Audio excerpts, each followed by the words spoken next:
Hey, BASKETBOMB Army! Ready for a blast of basketball adrenaline?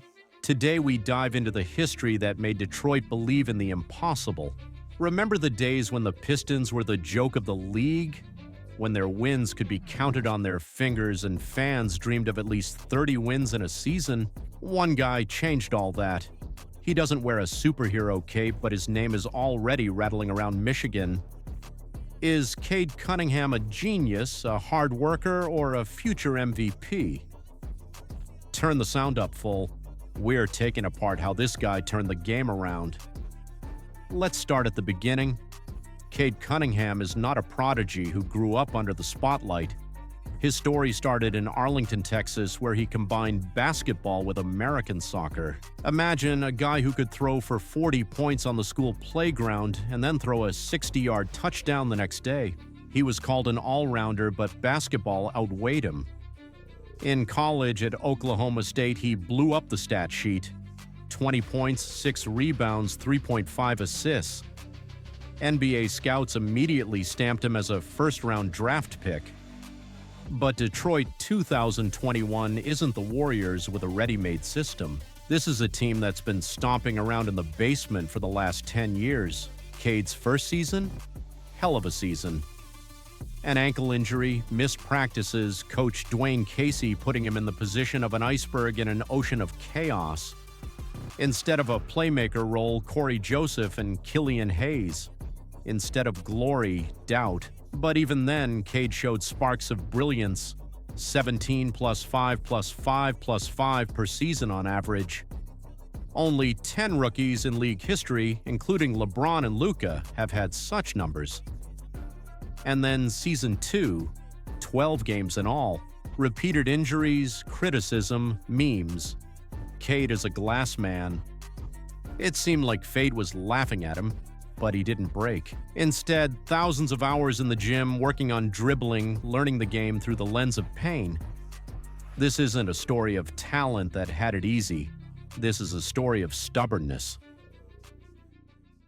Act 2. Evolution of style. The 2023-24 season was a watershed. Cade was no longer that guy with a step back. He became a surgeon who cuts defenses from different angles. It used to be that 70% of his offense ended up on the right side. Now he's equally dangerous both ways. His mid-range is a masterpiece, 50% of his hits from 3 to 10 feet. By comparison, Harden's is 38% and Giannis's is 45%. He's also learned to use his body as a battering ram. Look at this moment against the Celtics. Cade breaks through a double block, takes contact from Horford, and whistle blows? Number. The refs don't say anything, but he scores anyway. It's a paradox. He's not officially respected, but defenders fear him like fire. And now for the three-pointers. That used to be his Achilles heel. 29% in his debut season. Now it's 36% on 6 attempts per game. It's not perfect, but it's progress. Most importantly, he started to create space for his partners. When Cade makes a fake on a shot, the entire defense shrinks, and Ivy Duren is left alone under the basket. That's the genius of it. Act 3. Comparisons and ambition. He's like a young Harden. Component placement, the new Doncic. The fans are screaming. Let's break it down. What they have in common with Luka is his court vision and love of ball control, but Doncic is Mozart, improvising on the fly. Cade is Beethoven, building a symphony from notes. He's less creative but more disciplined. Harden, on the other hand, is more interesting. Both are masters of the step back, both like to wear down defenses with rhythmic dribbling. But Cade is physically stronger. His 198 centimeters versus Harden's 196 centimeters is a difference that allows him to play through contact. He takes half as many free throws, though. Why? Status. The NBA is a league where stars have to earn their whistles. Act 4. Team alchemy. Basketball is a five-man game. Even LeBron needs support. Cade is lucky. Detroit has finally gathered the right partners around him. Jaden Ivey is a sprinter who makes up for his speed. Oscar Thompson is a versatile defenseman who takes on the most dangerous sharpshooters.